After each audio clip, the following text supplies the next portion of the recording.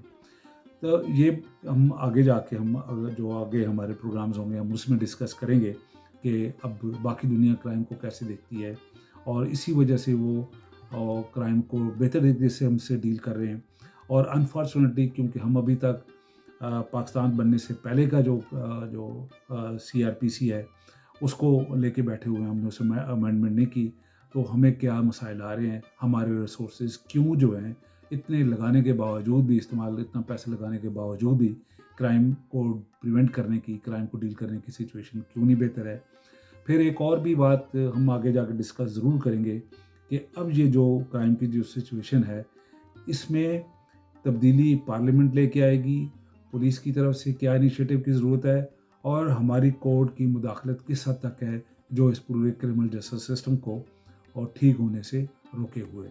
تو بعض اوقات ہم سمجھتے ہیں کہ ہماری جو پارلیمنٹیرینز ہیں وہ اس کو ڈیل کرنے میں ناکام ہوئے ہیں، لیکن انفارچونیٹلی سارے کا سارا ملبہ جو ہے وہ پولیس پہ آتا ہے اور اس کا برڈن جو ہے پھر کورٹس پہ آتا ہے۔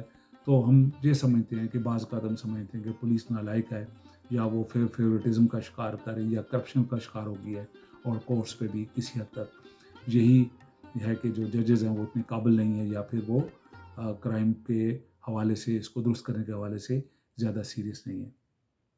لیکن پھر ہم نے وعدہ یہی کیا کہ ہم کرمنالوجی کو سمجھیں گے۔ جب کرمنالوجی کو ہم سمجھیں گے تو پھر ہمیں کرائم کو بھی سمجھنا ضروری ہے۔ عام طور پہ 2 طرح کے کرائم ہیں جن کو ہم 2 کیٹیگریز میں لے کے جاتے ہیں، کہ ایک ہے کوگنیزیبل اور ایک ہے نان کوگنیزیبل۔ کوگنیزیبل کرائم وہ ہیں جس میں پولیس جو ہے وہ بغیر کسی کورٹ کی اجازت کے اپنی کارروائی شروع کر سکتی ہے، انویسٹیگیشن سٹارٹ کر سکتی ہے، اریسٹ کر سکتی ہے، کسی بھی پراپرٹی کو قبضے میں لے سکتی ہے۔ اور نان کوگنیزیبل وہ ہیں کہ جن میں اسے کورٹ کی ضرورت ہوتی ہے۔ اب یہ تھوڑا سا ٹرکی ہے معاملہ کہ یہ کون فیصلہ کرتا ہے۔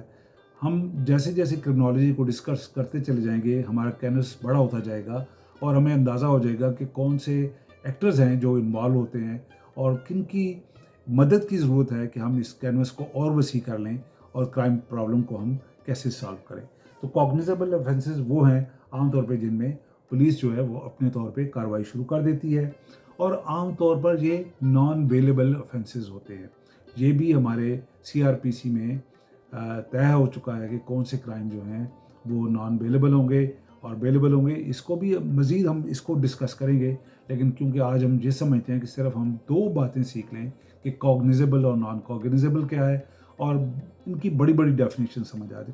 ہم اس ویڈیو کو 5-6 منٹ سے زیادہ نہیں رکھیں گے تاکہ آپ جتنی بات ایبزارب کر سکیں اتنے ہی ضروری ہے۔ ہم اس کو بار بار ڈسکس کرتے رہیں گے، ہم پچھلے پروگراموں کا حوالہ بھی دیتے رہیں گے، آپ اچھی طریقے سے ذہن نشین کر لیں گے یہ کیا چیزیں ہیں۔ اور جو کوگنیزیبل آفینسز ہوتے ہیں اس میں وارنٹ کی ضرورت کوئی نہیں ہوتی، اس میں پولیس جو ہے بغیر وارنٹ کے کسی کو بھی گرفتار کر سکتی ہے، اور نہ ہی اس کو کورٹ کی پرمیشن کی ضرورت ہوتی ہے، اور عام طور پہ اس پہ شکایت ہونی ضروری ہے، اور شکایت کے بعد FIR ہونا ضروری ہے۔ تو جیسے ہی بعض اوقات بعض کیسز میں FIR کی بھی ضرورت نہیں، FIR بھی بعد میں درج ہوتی ہے اور پولیس اپنی انویسٹیگیشن پہلے سٹارٹ کر لیتی ہے۔ اور عام طور پہ اس کی جو ایگزامپلز ہیں وہ مرڈر ہے, رابری ہے, ریپ کیسز ہیں, اور کڈنیپنگ, ڈرگ ٹریفکنگ, چوری کے کیسز ہیں. اور جو نان کوگنیزیبل آفینسز ہیں وہ عام طور پہ پولیس جو ہے وہ اپنے طور پہ نان کوگنیزیبل آفینسز میں پولیس جو ہے کسی بھی شخص کو گرفتار نہیں کر سکتی جب تک کہ اس کو کورٹ کی اجازت نہ ہو جائے. تو عام طور پہ یہ بیلیبل آفینسز بھی ہوتے ہیں اور اس میں کسی وارنٹ کی بھی ضرورت کوئی نہیں ہوتی. وارنٹ کی ضرورت ہوتی ہے اس میں, جس طرح کہ کوگنیزیبل میں وارنٹ کی ضرورت نہیں ہوتی, اس میں وارنٹ کی ضرورت ہوتی ہے. اور کورٹ کی پرمیشن بھی ضروری ہے. اگر کورٹ کی پرمیشن نہیں ہے تو آپ اس کی تفتیش یا انویسٹیگیشن بھی سٹارٹ نہیں کر سکتے. عام طور پہ جو کیسز نان کوگنیزیبل سمجھے جاتے ہیں ان میں چیٹنگ اور فراڈ جو ہے یا ڈیفیمیشن کے جو کیسز ہیں وہ مشہور ہیں. کہ عام طور پہ جو کیسز ہیں پاکستان میں انفارچونیٹلی جو قبضہ مافیا ہے وہ بھی نان کوگنیزیبل میں آتا ہے اور اس کا بڑا نقصان ہو رہا ہے. اس پہ بھی بحث کریں گے ہم کہ ہم اپنے اس کرائم ڈیفینیشن کو کیسے امپروو کر سکتے ہیں. اور پبلک نیوسنس بھی جو ہے وہ بھی ہمارے ملک میں ابھی تک نان کوگنیزیبل ہے, جبکہ کچھ لوگوں کا, ایکسپرٹ کا خیال یہ ہے کہ پبلک نیوسنس بھی جو ہے وہ کوگنیزیبل میں ہونا چاہیے اور بغیر ایف آئی آر کے اریسٹ کرنے کی اجازت ہونی چاہیے. اور بریچ آف ٹرسٹ جو ہے, مس چیف یا پیٹی آفینسز جو ہیں, پیٹی تھیفٹ جو ہے, چھوٹی موٹی جو چوری ہے وہ بھی نان کوگنیزیبل میں آتی ہے. اور یہ وہ معاملات ہیں جن کو ہم آگے جا کے ڈسکس کریں گے. جو پولیٹکس آف کرائم ہے یا جو لا میکنگ ہے اس کو بھی ہم ڈسکس کریں گے کہ یہ کیا کسی خاص طبقے کو فائدہ دینے کے لیے قوانین بنائے جاتے ہیں یا اس کا فائدہ عام آدمی کو بھی ہوتا ہے. اور یہ ساری چیزیں ہم آہستہ آہستہ ڈسکس کرتے رہیں گے.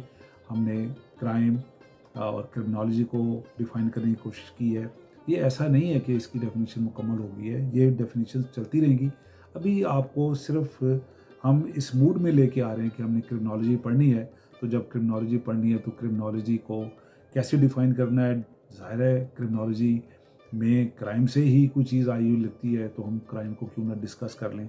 تو آج ہم نے دیکھا کہ کرائم میں ہم نے 2 کیٹیگریز کو ڈسکس کیا ہے, کوگنیزیبل اور نان کوگنیزیبل. چائے پیتے رہیں, کرکٹ کا جوش جذبہ برقرار رکھیں. پاکستان کے لیے دعا کریں کہ کل پاکستان کا میچ اچھا ہو, ہم مخالف گراؤنڈ میں مخالف ٹیم کے سامنے اچھا پرفارم کریں, اور پاکستان کے لیے دعائیں اور ہمارے پلیئرز کے لیے کہ وہ فٹنس کے مسائل سے دو چار نہ ہوں بلکہ اپنے بہترین 100% دینے کے قابل ہوں. اور اللہ حافظ. چائے پیتے رہیں, اگلے پروگرام کا انتظار ضروری ہے.